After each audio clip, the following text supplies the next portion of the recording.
Hi folks, you're with Tassus today, your pushback channel, and thank you for joining this radio audio live stream.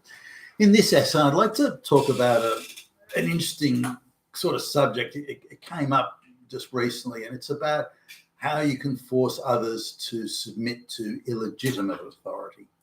Now, I'll define for the purpose of this essay, at least, the difference between legitimate and illegitimate authority. Now, legitimate authority is one where everyone accepts that, if you like, the chain of authority, and it's legitimate. You know, the vote, for example, a vote for a president or a parliament, everyone accepts that the vote was totally above board, totally legit, and conducted to the highest prudential standards. You may not like the outcome, but you do accept it. Now, another one is where, say, an ideological, the communists seize power at the point of a gun, and so they don't have legitimate authority or not perceived so. So they have to force the population to submit to this idea. We have all the power. We can arbitrarily do whatever we want to you, whenever we want. Therefore, you must accept our authority and submit to it. Bow down before me. We need to know that you're submitting.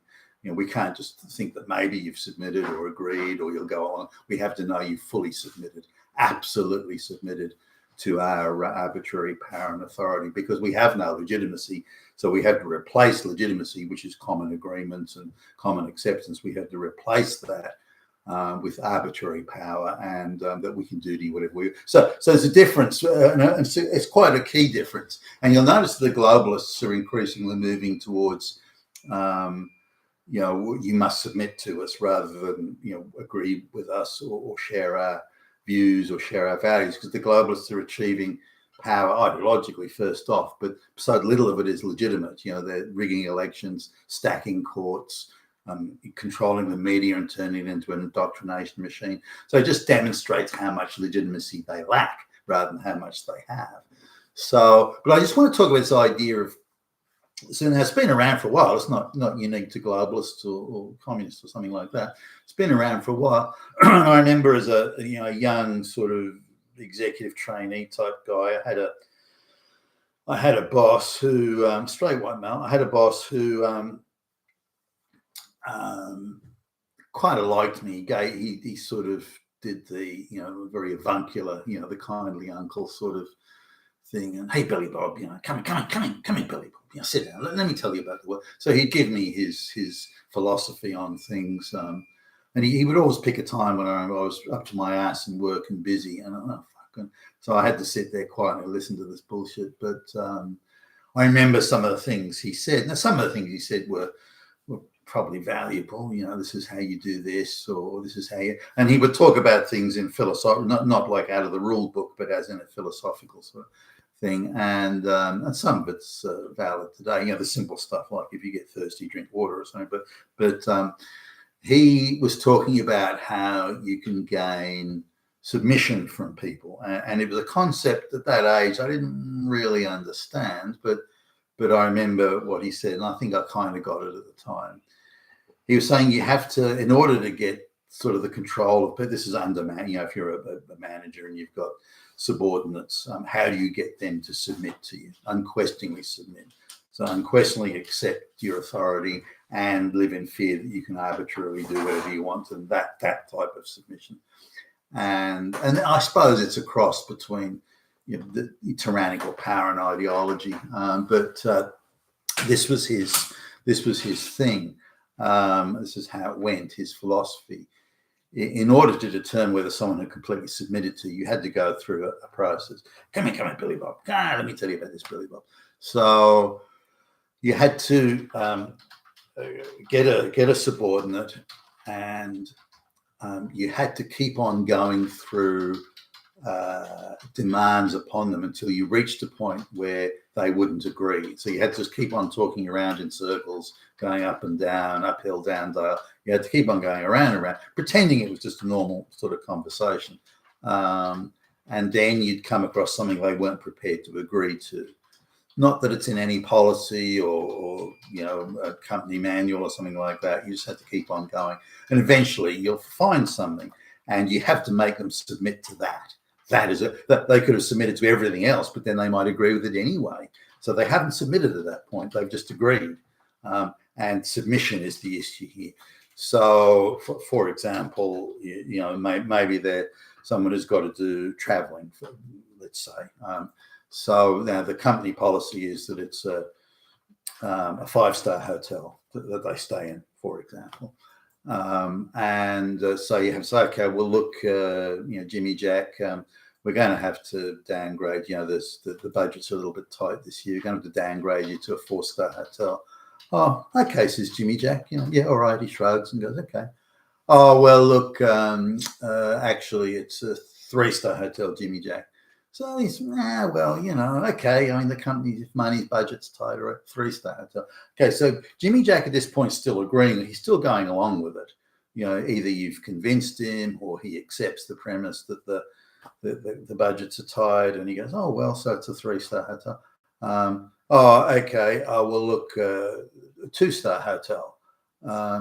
Well, maybe it's only going to be a temporary thing, says Jimmy Jack. So he still nods to, okay, you're going to have to stay in a tent in the middle of nowhere. Oh, I'm not doing that, says Jimmy Jack. Bang, you've got him. That's the point of submission. So this is what this guy was trying to explain to me. That's something he's not prepared to go along with. So you demand he accept that, and that you can arbitrarily impose that upon him at any time you choose.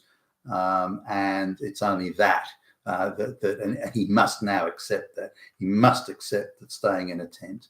Now, Jimmy Jack may sort of fight back at this point and say, well, if that's the way, then you need to put that in writing to me. And then I'll deal with it then, and you need to point out that everyone in the organization is going through the same sort of thing. Now that means Jimmy Jack's fighting back. That means he's not submitting. That means he's fighting you. So that could come at any time. His submission must be total.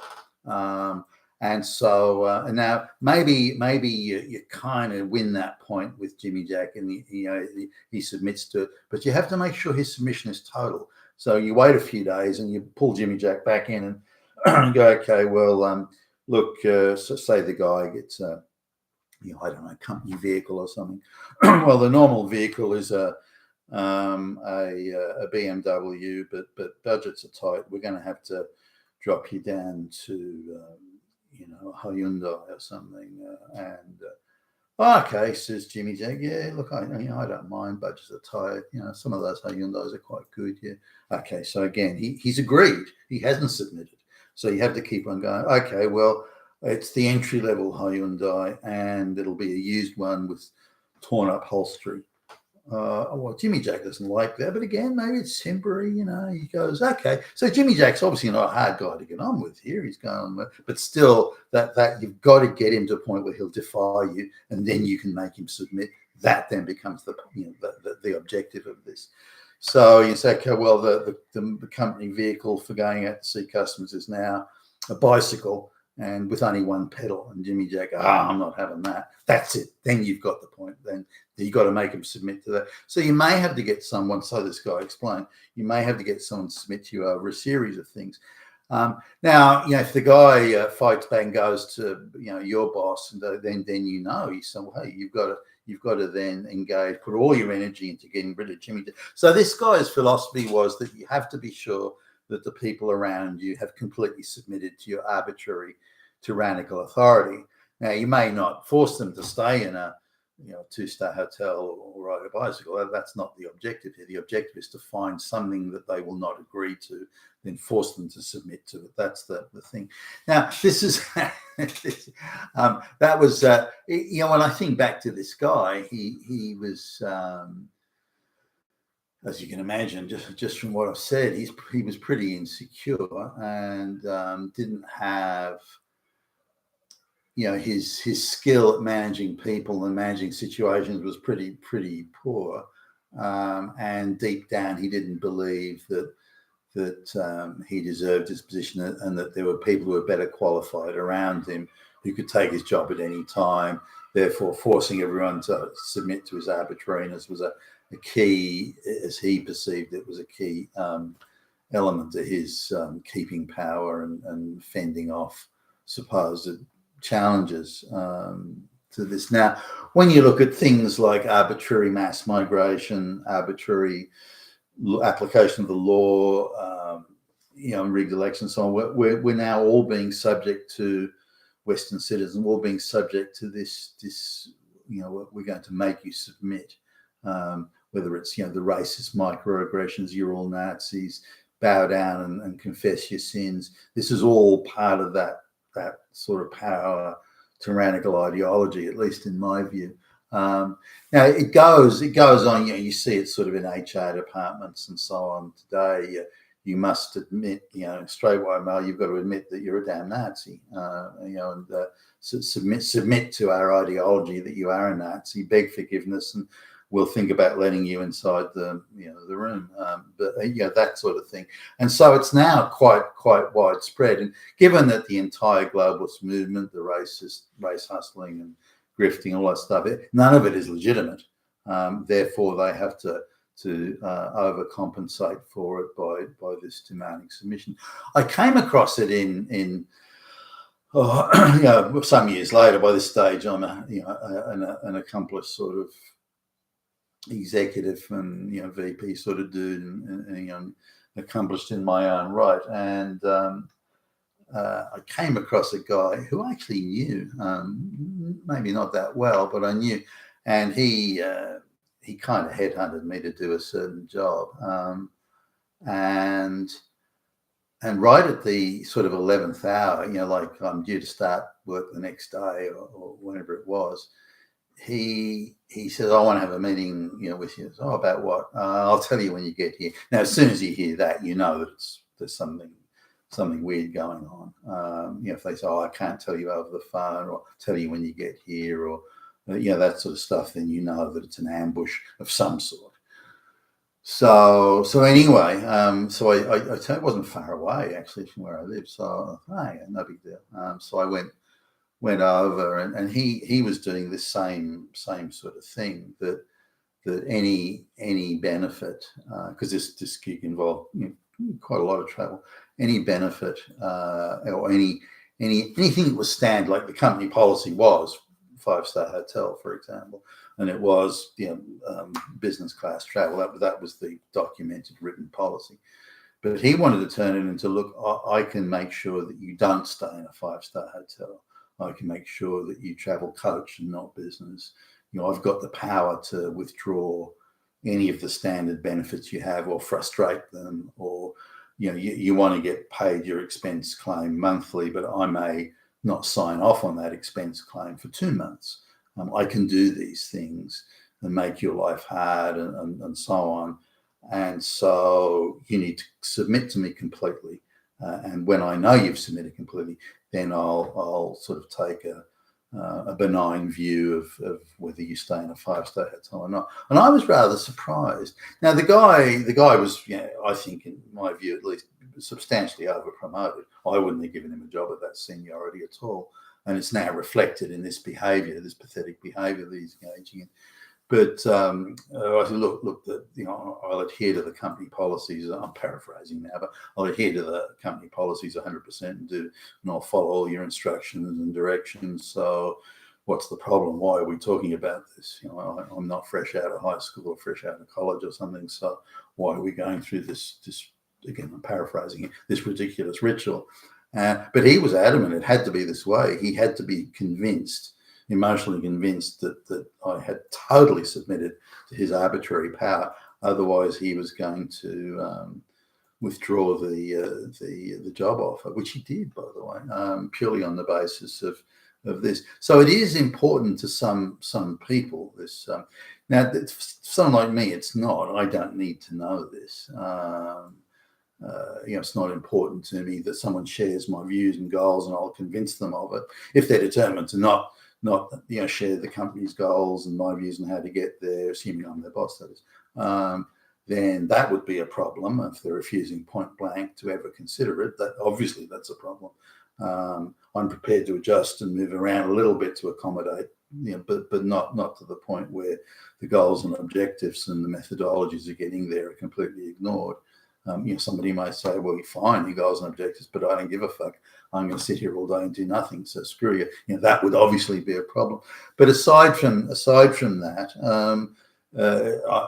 my issue is you need to agree to and share, and assuming you're capable of doing the job, agree to and share these goals and objectives. And then we can quibble about some of the minor details and how we get there. But essentially, we're all on the same page as we move forward. That's fine to me. That's all I need. Again, they need to accept direction, but again, that's standard. But for some people, illegitimate power requires total submission, because illegitimate power has to act arbitrarily and is paranoid and insecure by its very nature. And that's something that, of course, we're seeing all over the Western world today. None of the governments are legitimate. They're all globalist hack goon flunkies, and we're seeing it all over the place. You've been with Tacitus today, your Pushback channel. Thank you for listening.